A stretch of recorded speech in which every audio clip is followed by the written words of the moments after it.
जय हिंद दोस्तों। तो आज से हम लोग एक नया चैप्टर स्टार्ट करने वाले हैं जिसका नाम है पार्टनरशिप अकाउंटिंग अर्थात साझेदारी खाते। तो पार्टनरशिप अकाउंटिंग की जब बात करेंगे तो ये बीकॉम फर्स्ट सेमेस्टर के स्टूडेंट्स और ट्वेल्थ स्टैंडर्ड के स्टूडेंट्स के लिए बहुत ही इम्पोर्टेंट चैप्टर होता है। कहने को तो ये चैप्टर है, एक्चुअली अगर सही मायने में देखें तो पार्टनरशिप खुद में एक बुक है। बहुत ही डिटेल्ड कॉन्सेप्ट हैं इसके और बहुत ही ज़्यादा ये यूज़फुल है क्योंकि ये एक तरीके का व्यावसायिक प्रारूप है। जब हम व्यावसायिक प्रारूप में की बात करते हैं तो देखिए कौन कौन से प्रारूप होते हैं। नंबर 1 पर आता है प्रोप्राइटरशिप या जिसको कहते हैं सोल ट्रेडिंग, जहां पर कोई एक ही व्यक्ति व्यापार का संचालन करता है, व्यापार का प्रबंध करता है, माल का मैनेजमेंट करता है और पूरे का पूरा जोखिम वो खुद ही उठाता है। देखो, जब हम इसकी बात कर रहे होते हैं तो व्यवसाय में फंड की लिमिटेशंस आ जाती हैं, हेल्पिंग हैंड्स की लिमिटेशन आ जाती हैं, रिस्क को बेयर करने की लिमिटेशंस आ जाती हैं। एक व्यक्ति के अंदर कितना रिस्क लेने की क्षमता है, कितना वो कैपिटल लगा सकता है और कितना वो काम अकेले मिलकर के अकेले कर सकता है। तो इन सब में लिमिटेशंस हैं, कुछ शॉर्टनेस है इसकी। कोई भी व्यक्ति बहुत ज्यादा रिस्क नहीं ले सकता है, कितनी कैपिटल लगा सकता है वो। तो इसमें क्या है ना, लिमिटेशंस हैं। इन लिमिटेशंस को दूर करने के लिए नेक्स्ट स्टेप है पार्टनरशिप फर्म। पार्टनरशिप फर्म में क्या होता है, मान लो 1 से 2 हो गए या 1 से 3 हो गए या 1 से 4 हो गए। अभी सदस्यों की बात करूंगा चल के। मान लो 4 कैंडिडेट हो गए, तो अगर एक कैंडिडेट 2 लाख रुपए लगा सकता था तो अब 4 कैंडिडेट मिलकर के इजिली 8 लाख रुपए लगा सक रहे हैं। तो क्या हो रहा है, फंड जो है वो 4 टाइम्स हो जा रहा है। अगर फंड 4 टाइम्स होगा तो प्रोडक्शन कम से कम 6 टाइम हो जाएगा क्योंकि फिक्स्ड कॉस्ट की सेविंग मिलने लगती है। जब प्रोडक्शन 6 टाइम हो जाएगा तो टर्नओवर उसी के रेशियो में बढ़ जाएगा और लोगों को ज्यादा प्रॉफिट मिलने लग जाएगा। अब एक आदमी अगर रिस्क हो रहा, वहां पर अगर लॉस हो रहा था तो एक मान लो 2 लाख डूबे तो पूरी उसकी पूंजी चली गई। अब अगर 8 लाख भी डूब जाए ना तो सबका 2-2 लाख ही गया। तो रिस्क बड़ा उतना ही रहा, जबकि वो टोटल कैपिटल जो थी वो 4 टाइम्स हो गई है। काम करने वाला एक व्यक्ति था, अब एक ही के स्थान पर 4 हो गए। तो इस वजह से हम रोल ट्रेडिंग को छोड़ते हुए नेक्स्ट स्टेप की ओर चले जाते हैं और उसको पार्टनरशिप फर्म कहते हैं। यहां पर फंड थोड़ा बढ़ जाता है, हेल्पिंग हैंड्स बढ़ जाते हैं, रिस्क आपस में बढ़ जाता है, मैनेजरियल स्किल बेहतर मिल जाता है, काम करने वाले लोग बहुत ही बेहतरीन मिल जाते हैं, जो डिसीजंस हैं वो अनुभव के आधार पर आने लगते हैं। पहले आप अकेले डिसीजन ले रहे थे ना, अब 4 लोग मिलकर के डिसीजन ले रहे हैं, वो अपने अपने अनुभव शेयर कर रहे हैं, अपने जो भी उनके फीडबैक थे वो दे रहे हैं, उसके आधार पर डिसीजन लिए जा रहे हैं। तो वो डिसीजंस सटीक होते हैं और उन पर कार्य करने योग्य होते हैं। तो इस वजह से सोल ट्रेडिंग का नेक्स्ट स्टेप है पार्टनरशिप फर्म। हम लोग के सिलेबस में क्या क्या है, पार्टनरशिप का एडमिशन है, new partner, admission of a new partner, retirement of a partner, death of a partner and dissolution of a firm, एक फर्म का समापन। तो ये सब कुछ बहुत डिटेल में हम लोग पढ़ेंगे। तकरीबन 50 वीडियो मैं आपको प्रोवाइड करूंगा केवल पार्टनरशिप से, ताकि बहुत ही ज़्यादा बेहतरीन तरीके से आपको चीज़ें समझ में आए। पार्टनरशिप अकाउंटिंग की जो भी प्लेलिस्ट मैं आपको दूंगा वो आपके एकेडमिक के लिए भी महत्वपूर्ण होगी और कंपटीशन एग्जाम के लिए भी महत्वपूर्ण होगी, क्योंकि पार्टनरशिप से रिलेटेड कोई भी एग्जाम आप देने जाएंगे कॉमर्स में तो क्वेश्चन बहुत ही आसानी से 2-3 क्वेश्चन तो आसानी से पुटअप कर ही लिए जाते हैं। तो चलिए स्टार्ट करते हैं, फिर से थोड़ा और आगे लेकर के चलते हैं। हमने भी आपको बताया कि जब 2 या 2 से अधिक लोग मिलकर के किसी अपनी आपसी सहमत से व्यवसाय का संचालन करने के लिए और उस पर होने वाले लाभ या हानि को विभाजित करने के लिए तैयार होते हैं तो हम उसको कहते हैं कि ये पार्टनरशिप है। सर फिर ज्वाइंट वेंचर क्या होता है? आप तो ज्वाइंट वेंचर में ये ज्वाइंट वेंचर में भी तो होता है। ज्वाइंट वेंचर इससे अलग कैसे हुआ सर, ये आप बता दीजिए। ये आप नाम आपने सुना होगा इसको। इसको कहा जाता है संयुक्त साहस। क्या कहा जाता है? संयुक्त साहस। ये भी एक पार्ट है हमारे व्यवसाय का। तो देखो, व्यवसाय आपको यहां पर फिर समझ लेना चाहिए कि पार्टनरशिप और ज्वाइंट वेंचर, इन दोनों में डिफरेंस क्या होता है। जब बात पार्टनरशिप की करते हैं तो इसमें जरूरी नहीं है कि वही लोग पार्टनर बने जो सेम टाइप का बिजनेस ऑलरेडी कर रहे थे, जबकि इसमें कोई भी पार्टनर हो सकता है। लेकिन जब जॉइंट वेंचर की बात करेंगे तो ये ऐसे लोगों का संयुक्त क्रम होता है जो एक ही जैसा समान व्यवसाय पहले से ही मार्केट में कर रहे थे। अब कोई बड़ा टारगेट इनको मिल गया है तो उसको अचीव करने के लिए आपस में मिल करके कार्य करने को तैयार हो गए। ओके, तो यहां पर पार्टनर्स जो होंगे, जो पार्टनर यहां पर भी बनते हैं, लेकिन यहां के जो पार्टनर होंगे वो सेम टाइप का बिजनेस ऑपरेट ऑलरेडी कर रहे होंगे। यहां के जो पार्टनर्स होंगे वो बिजनेस ऑपरेट करना उनका कंपलसरी नहीं है। पार्टनरशिप की अगर बात करेंगे तो पार्टनरशिप का अगर हम लीगल पॉइंट ऑफ व्यू से बात करेंगे तो भारत में साझेदारी को सफलतम रूप से संचालित करने के लिए भारतीय साझेदारी अधिनियम 1932 की स्थापना करी गई है। उसके अंतर्गत साझेदारी का सफल संचालन किया जाता है। जबकि ज्वाइंट वेंचर के लिए कोई भी लीगल पॉइंट ऑफ व्यू से अगर हम बात करें तो कोई अधिनियम नहीं बनाया गया है। अगर पार्टनरशिप की बात करें तो यहां पर नंबर ऑफ पार्टनर्स की लिमिट है। पार्टनरशिप में कम से कम 2 लोग का होना अनिवार्य है और अधिक से अधिक 50 लोग हो सकते हैं, इससे ज्यादा नहीं हो सकते। ज्वाइंट वेंचर में 2 लोगों का होना तो अनिवार्य है, नहीं तो ज्वाइंट वेंचर हो नहीं सकता। लेकिन अधिकतम कितने लोग होंगे इस पर कोई भी बात नहीं कही गई है, कितने भी लोग हो सकते हैं। अगर रजिस्ट्रेशन के पॉइंट ऑफ व्यू से देखें तो पार्टनरशिप का रजिस्ट्रेशन कराना वैल्यूएंट्री है, लेकिन वैल्यूएंट्री का मतलब है ऐच्छिक है कि चाहो तो करा भी लो, लेकिन इसका अगर चाहो भी तो नहीं करा सकते। ज्वाइंट वेंचर का रजिस्ट्रेशन नहीं होता। पार्टनरशिप में जब पार्टनरशिप बनती है तो वो फिर लंबे समय तक कार्य करती है। किसी निश्चित कार्य को करने के लिए ही पार्टनरशिप फर्म नहीं बनती, एक बार बन जाएगी तो लंबे समय तक काम करती रहेगी। लेकिन ज्वाइंट वेंचर एक निश्चित कार्य को करने के लिए बनता है। जैसे ही वह निश्चित कार्य पूरा होता है यह ज्वाइंट वेंचर जो संयुक्त साहस था अपने आप स्वतः ही समाप्त हो जाता है। अगर पार्टनरशिप की बात करें तो इसमें अगर डॉक्यूमेंटेशन के पॉइंट ऑफ व्यू से बात करें तो डॉक्यूमेंटेशन में पार्टनरशिप डीड रखी जाती है जिसको साझेदारी संलेख कहा जाता है। लेकिन ज्वाइंट वेंचर में इस तरीके का कोई भी डॉक्यूमेंटेशन नहीं किया जाता है कि वहां पर हम लिखित रूप में कुछ भी तैयार नहीं करते हैं।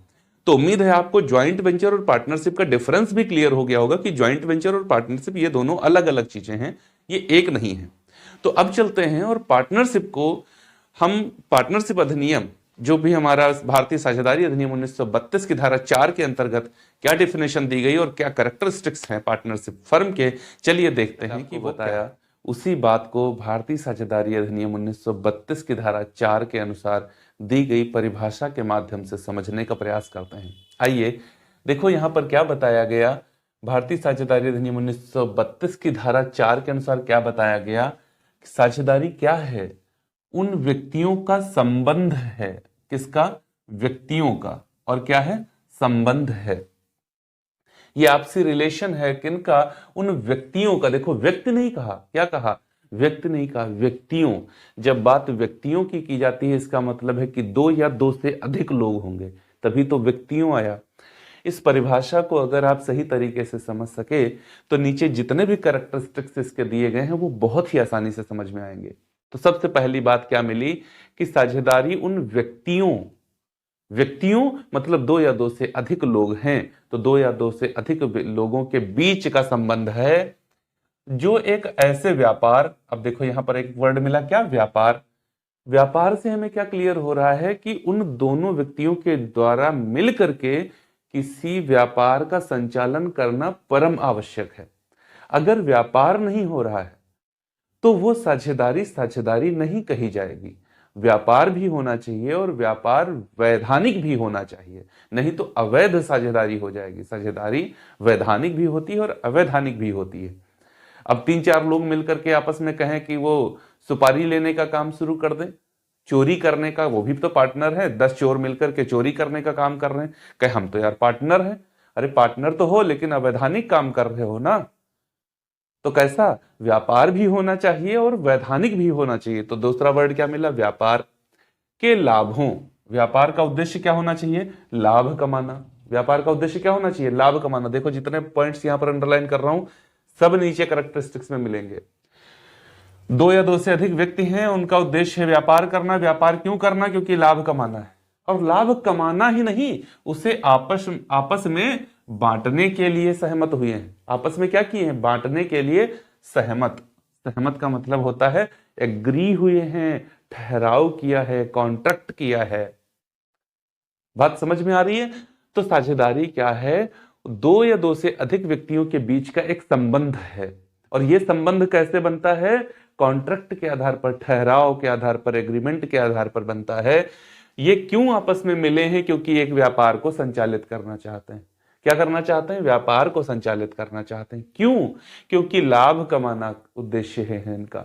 क्यों लाभ कमाना उद्देश्य है? उसे आपस में बांटने के लिए। क्या हुए हैं? सहमत हुए हैं, कॉन्ट्रैक्ट, ठहराव हुआ है, जो कि उन सब के द्वारा, अब देखो क्या कह रहा है, उन सब के द्वारा या उन सभी की ओर से किसी एक के द्वारा संचालित किया जा रहा है। अब बात आएगी व्यापार चलेगा तो व्यापार का संचालन कौन करेगा? तो चाहे सब संचालन करें, चाहे सब संचालन करें और चाहे कोई एक, फिर भी वो पार्टनरशिप ही मानी जाएगी। मतलब क्या हुआ? अरे अगर 3-4 लोग मिलकर के पार्टनर बने हुए हैं और पार्टनरशिप में व्यवसाय कर रहे हैं, तो जरूरी नहीं कि 3 और 4 सभी लोग मिलकर के, 3-4 लोग मिलकर के व्यवसाय का संचालन करें। संचालन की जिम्मेदारी कोई उनमें से एक भी अगर ले रहा है, वो कह रहा संचालन हम करेंगे, बाकी आप लोग जो फंड वगैरह की आवश्यकता रहेगी वो केवल उपलब्ध कराइए, तो भी उसे साझेदारी ही कहा जाएगा। मतलब पार्टनरशिप में ये जरूरी नहीं है कि सभी पार्टनर्स ऑपरेटिंग एक्टिविटीज में इन्वॉल्व रहेंगे। कोई एक भी उसका ऑपरेशन कर सकता है, उसकी ऑपरेटिंग एक्टिविटीज को संचालित कर सकता है। तो बात क्लियर हो गई है। क्या होता है? देखो, साझेदारी में दो या दो से अधिक व्यक्तियों के बीच का एक ये ठहराव होता है, जिसमें वह लोग आपस में किसी व्यापार को संचालित करके उससे होने वाले लाभ को आपस में विभाजित करने के लिए सहमत होते हैं। और ऐसे साझेदारी फर्म का संचालन सभी साझेदारों के द्वारा या उन साझेदारों में से किसी एक के द्वारा उसका संचालन किया जा सकता है। अब इसी बात को जरा हम इसके आवश्यक लक्षणों में आकर के देखते हैं, क्या इसके कैरेक्टरिस्टिक्स दिए गए हैं। देखिए, जितने पॉइंट्स यहां पर बता दिए, मैक्सिमम वही सारे पॉइंट्स आपको कैरेक्टरिस्टिक्स में मिलेंगे। सबसे पहले उसने बताया 2 या अधिक व्यक्तियों का होना। मैंने यहीं से आपको बताया था व्यक्तियों कहा गया। जब व्यक्तियों कहेंगे तो 2 या 2 से अधिक तो अपने आप हो गए, उसमें तो कुछ सोचने वाली बात ही नहीं रह गई। भाई, एक व्यक्ति पार्टनर थोड़े हो सकता है, पार्टनर के लिए तो कम से कम 2 लोगों का होना आवश्यक है। शुरुआत में भी आपको बहुत कुछ कहानी सुनाई मैंने, है ना? तो 2 या 2 से अधिक पार्टनरशिप कब हो सकती है? जब 2 या 2 से अधिक व्यक्तियों का होना, जब 2 या 2 से अधिक व्यक्ति मिलेंगे, 2 or more persons agreed to operate the business, 2 या 2 से अधिक लोग आपस में सहमत हुए किसी व्यवसाय का संचालन करने के लिए, देन उसे पार्टनरशिप फर्म कहेंगे। फिर क्या कहा? ठहराव अथवा अनुबंध का होना। साझेदारी जो होती है, ये सेक्शन 5 में, भारतीय साझेदारी अधिनियम 1932 की धारा 5 में कहा गया कि साझेदारी ठहराव द्वारा उत्पन्न होती है, स्थिति द्वारा नहीं। पार्टनरशिप फर्म कैसे क्रिएट होती है? By the contract, not by the situation. स्थिति के द्वारा नहीं, कॉन्ट्रैक्ट के द्वारा जो है वो आपकी पार्टनरशिप जो है वो स्टार्ट होती है, बनती है और चलती है। मतलब क्या हुआ सर? ये कॉन्ट्रैक्ट और सिचुएशन समझ में नहीं आया। अरे सिचुएशन का मतलब है, जैसे मान लो कि ए, बी और सी ये तीनों पार्टनर हैं, ये तीनों पार्टनर हैं और इनका अनुपात क्या है? 1:1:1 में ये पार्टनर हैं, जबकि फर्म को आपसी सहमत से सी ऑपरेट कर रहा है। फर्म को कौन चलाता है? सी चलाता है। ठीक, ए बी उसके संचालन में हिस्सा नहीं लेते हैं। ऑपरेटिंग एक्टिविटीज कौन देखता है? सी देखता है, लेकिन प्रॉफिट आपस में बराबर बांटते हैं। अब अगर सामाजिक मुद्दे पर यह बात रख दी जाए तो समाज के लोग क्या कहेंगे? भाई सी चलाता है तो पूरा प्रॉफिट सी का हुआ। कौन? सी चलाता है तो पूरा प्रॉफिट किसका हुआ? सी का हुआ। लोग क्या कहेंगे? सामाजिक मुद्दे पर क्या कहेंगे? स्थिति क्या बता रही है कि भाई जिसने किया, जिसने कमाया उसी का हुआ, तुम्हारा थोड़े हुआ। लेकिन नहीं, आपस में अनुबंध क्या हुआ था? कॉन्ट्रैक्ट क्या हुआ था कि हम तीनों लोग मिलकर के पार्टनरशिप करेंगे, प्रॉफिट को बराबर बराबर बांटेंगे, लेकिन ऑपरेट तुम करोगे। तो इनको बराबर ही बांटना पड़ेगा। उसमें समाज चाहे जो कुछ कहे कि सी को ही मिलना चाहिए, मिलेगा नहीं। तो बात क्लियर हो गई। सेक्शन 5 क्या कहता है? साझेदारी कॉन्ट्रैक्ट के द्वारा क्रिएट होती है और ऑपरेट होती है, ना कि सिचुएशन के द्वारा। तो ठहराव होना चाहिए, ठहराव अथवा अनुबंध का होना। पार्टनरशिप तभी होगी जब उसके अंदर, मैंने यहां पर आपको बताया है, देखो मैंने आपको बताया है अनुबंध, सहमत, ये देखो जो सहमत है वही तो अनुबंध है। ठीक, अगली बात व्यापार का होना। ये देखो मैंने यहां पर आपको बताया था व्यापार। अरे अगर व्यापार नहीं है तो फिर साझेदारी का है की? साझेदारी का मुख्य उद्देश्य ही व्यापार है। व्यापार का होना परम आवश्यक है। हाँ, साझेदारी दो तरीके की हो सकती है, या तो वो ट्रेडिंग होती है या नॉन ट्रेडिंग होती है। जैसे व्यापार नहीं कर रहे हैं तो सर्विसेज प्रोवाइड करा रहे होंगे। जैसे चार्टर्ड पार्टनरशिप फर्म बन जाए तो वो व्यापार थोड़ी करेगी, वो सर्विसेज प्रोवाइड कराएगी। लेकिन व्यापार या सर्विसेज, व्यापार या दोनों में से कुछ हो, लेकिन एक तो होना चाहिए। बात क्लियर है? तो इसमें क्या होना चाहिए? व्यापार का होना चाहिए। आगे कहा गया व्यापार का उद्देश्य अर्जित लाभ का विभाजन। मैंने यहां पर ही आपको बताया, लाभों को बांटना। हम पार्टनरशिप कर ही कमाना, व्यवसाय में लाभ को कमाना ही महत्वपूर्ण नहीं है, उसे आपस में बांटना भी होगा।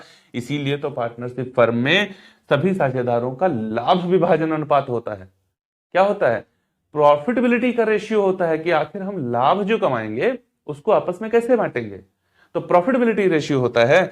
तो व्यापार का उद्देश्य अर्जित लाभ का विभाजन, लाभ को कमाना भी है और आपस में विभाजन भी करना है। देखो मैंने कहा कि अगर आपको यह समझ में आया तो सारे कैरेक्टरिस्टिक्स इसी के अंदर निहित हैं।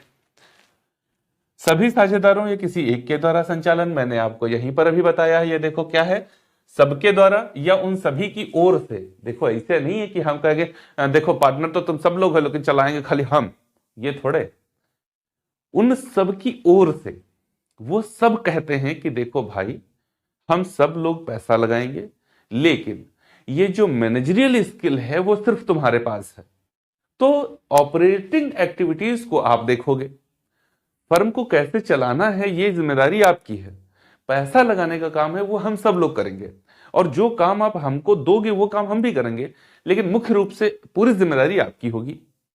अब इस कंडीशन में क्या हो रहा है, वो सब कह रहे हैं कि तुम चलाओगे, तो उन सब की ओर से कोई एक तो क्या कह रहा है कि सभी साझेदारों या किसी एक के द्वारा संचालन।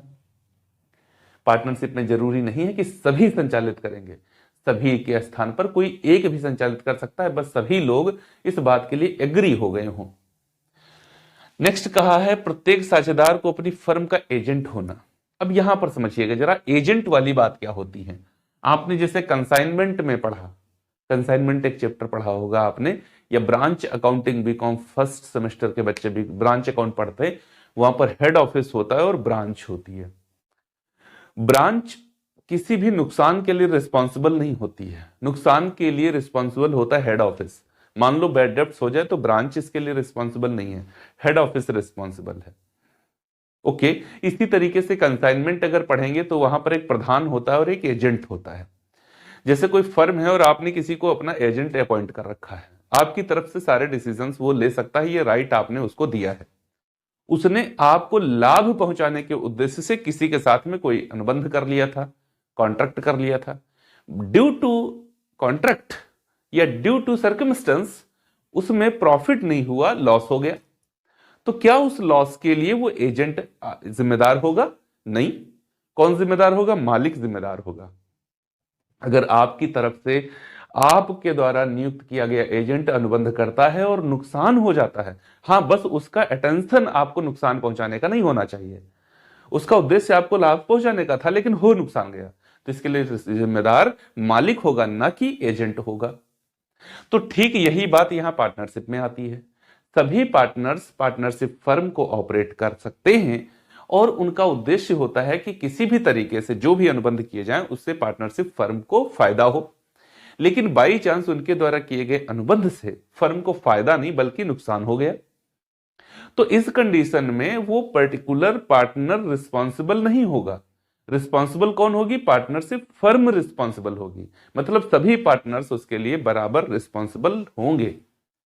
तो एक पार्टनर क्या हुआ फर्म के लिए? एजेंट हो गया, क्योंकि अगर भाई आपके द्वारा नुकसान हुआ तो आप रिस्पॉन्सिबल होने चाहिए थे, लेकिन यहां तो फर्म हो रही है, इसका मतलब फर्म आपकी मालिक है और आप अपनी फर्म के क्या है? एजेंट हैं।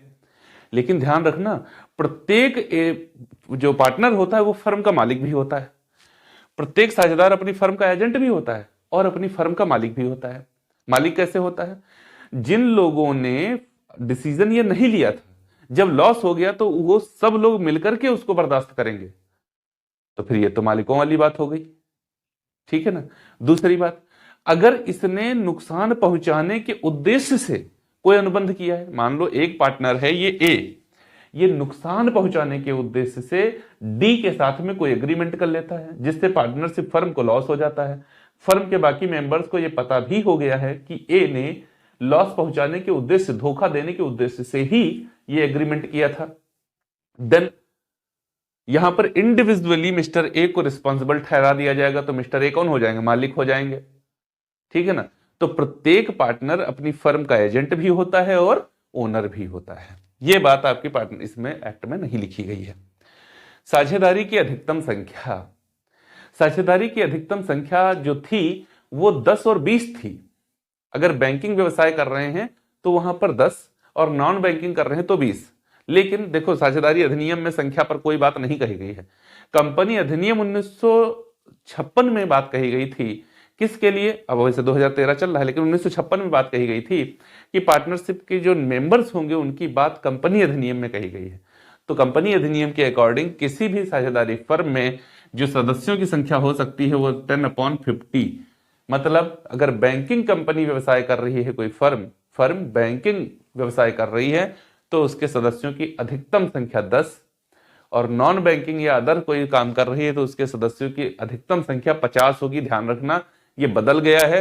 पहले ये संख्या 10 और 20 हुआ करती थी, लेकिन अब इसको चेंज कर दिया गया है, ये 10 और 50 हो गई है। 10 और 20 से हमें मतलब नहीं है। असीमित दायित्व, सदस्यों का जो दायित्व होता है पार्टनरशिप फर्म में मुख्य रूप से वो कैसा होता है? असीमित होता है, अनलिमिटेड लायबिलिटी होती है। अनलिमिटेड लायबिलिटी का मतलब क्या होता है कि अगर फर्म को लॉस हो जाए तो पहले फर्म की एसेट्स को बेचा जाएगा, लेकिन अगर लॉस को फिर भी पूरा न किया जा सका तो उसके बाद में पार्टनर्स की पर्सनल एसेट्स को भी सोल्ड कर दिया जाएगा फर्म की लायबिलिटीज को पूरा करने के लिए। तो इस कंडीशन में ये नहीं कह सकते कि नहीं भैया जितना फर्म में हमने लगाया उतना ही बिकेगा, नहीं, आपके घर की संपत्तियां भी बिक जाएंगी। ऐसी सिचुएशन को ही अनलिमिटेड लायबिलिटी कहते हैं। वैसे इस दोष को दूर करने के लिए लिमिटेड लायबिलिटी पार्टनरशिप एक्ट 2008 जो कि 2008 में बना और 2009 से लागू हुआ, वहां पर पार्टनरशिप में भी लायबिलिटी लिमिटेड हो सकती है। अगला वीडियो जो हम देंगे 3 नंबर का आपको, वो वीडियो हमारा लिमिटेड लायबिलिटी पार्टनरशिप पर ही बेस्ड होगा। लेकिन मुख्य रूप से अगर आपसे कहे क्वेश्चन, ध्यान रखिएगा, मुख्य रूप से साझेदारी में साझेदारों का दायित्व होता है तो असीमित होता है, अनलिमिटेड होता है। अनलिमिटेड का मतलब क्या है? पहले तो उन फर्म की लायबिलिटी को पे आउट करने के लिए फर्म की एसेट्स को बेचा जाएगा।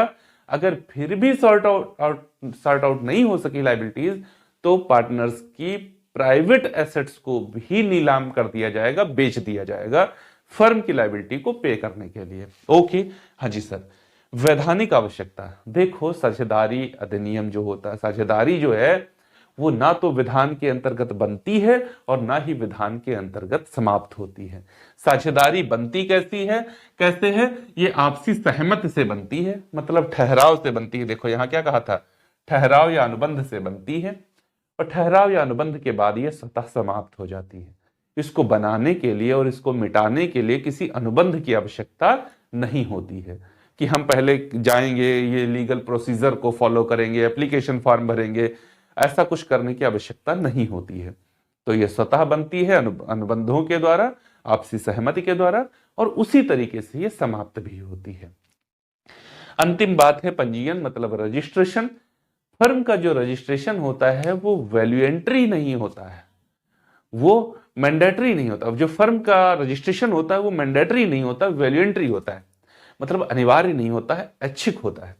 अगर फर्म चाहे तो वो रजिस्टर्ड हो सकती है। अगर वो चाहती कि नहीं भैया हम तो बिना रजिस्ट्रेशन के ठीक है, तो बिना रजिस्ट्रेशन के भी आप काम करा सकते हैं। हाँ, जब रजिस्टर्ड फर्म हो जाती है तो उसको कई सारे बेनिफिट मिलने लग जाते हैं, क्योंकि फिर वो जिस तरीके से अन्य पार्टनरशिप फर्म जो है रजिस्टर्ड, उनको जो फैसिलिटीज मिलती हैं वही फैसिलिटीज इसको भी मिलने लगती है। तो कई एक फायदे मिलने लगते हैं जब रजिस्ट्रेशन करा लेते हैं। लेकिन पार्टनरशिप एक्ट में कहीं पर भी इस बात को कहा नहीं गया कि आप अनिवार्य रूप से पार्टनरशिप फर्म का रजिस्ट्रेशन कराएंगे ही कराएंगे। तो उम्मीद है आपको पार्टनरशिप क्या होती है और उसके क्या कैरेक्टरिस्टिक्स हैं वो बेहद आसान तरीके से समझ में आ गए होंगे। अगर ये वीडियो अच्छा लगा है तो वीडियो को लाइक जरूर करिएगा और अपने उन दोस्तों के साथ में शेयर जरूर करिएगा जो तो 12th स्टैंडर्ड में है या बीकॉम फर्स्ट सेमेस्टर में या किसी ऐसे स्टैंडर्ड में पढ़ाई कर रहे हैं जहां पर उनको पार्टनरशिप को एज ए सब्जेक्ट अपने पढ़ना है, अपने सिलेबस के रूप में उसको पढ़ना है। मिलेंगे अगले वीडियो में और वहां देखेंगे पार्टनरशिप डीड क्या होती है और उसके होने पर या ना होने पर क्या क्या इफेक्ट पड़ता है पार्टनरशिप फर्म पर। मिलेंगे अगले वीडियो में, तब तक के लिए जय हिंद।